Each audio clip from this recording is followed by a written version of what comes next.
செபியோடைய முக்கியத்துவம் அப்படின்னு பார்த்தோம் அப்படின்னா ஃபர்ஸ்ட் நம்பகத்தன்மை. ஒரு இன்வெஸ்டர், ஒரு சாதாரண இன்வெஸ்டர்ஸ் மார்க்கெட்டுக்குள்ள வந்து இன்வெஸ்ட்மெண்ட் பண்ணுறதுக்கான ஒரு ட்ரஸ்ட்டை என்ன பண்ணுறாங்கன்னா அவங்க பில்டு வந்து கொடுக்குறாங்க. ஏதாவது ஃப்ராட் ஏதாவது நடக்குது அப்படின்னா அதை தடுக்கிறது பார்த்தீங்கன்னா ஃபர்ஸ்ட் வந்து இவங்க அதான் இருப்பாங்க.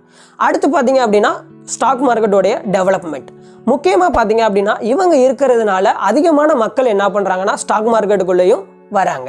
ஏன்னா இந்த மாதிரி ஒரு ரெகுலேட்டரி போர்டு இருக்கனால ட்ரஸ்டடாக நம்ம என்ன பண்ணலாம், போய் முதலீடு பண்ணலாம் அப்படின்றது வந்து அவங்க இருக்கிறதுனால தான் ஒரு கம்பெனி வந்து அவங்களுடைய ப்ராப்பரான உண்மையான கணக்குகளை என்ன பண்ணுறாங்கன்னா வெளியிட வந்து செய்கிறாங்க. அதே மாதிரி நெக்ஸ்ட்டு பார்த்தீங்க அப்படின்னா ஒரு புதிய ட்ரேடர்ஸாக இருக்கட்டும், இல்லை ஒரு புதிய இன்வெஸ்டராக இருக்கணும், இந்த மாதிரி நீங்கள் இதுக்குள்ளே தான் கண்டிப்பாக நடக்கணும், உட்பட்டு நடக்கணும் அப்படின்ற எல்லாத்தையுமே என்ன பண்ணுறாங்கன்னா ஃபாலோ வந்து பண்ணுறாங்க. ஸோ இந்த மாதிரி இவங்களுடைய முக்கியத்துவம் பார்த்தீங்க அப்படின்னா ஓவராலாக ஃபினான்ஸ் மார்க்கெட்டில் அக்ராஸ் லெவலில் வந்து இருக்குன்னு தான் நம்ம சொல்லியே ஆகணும்.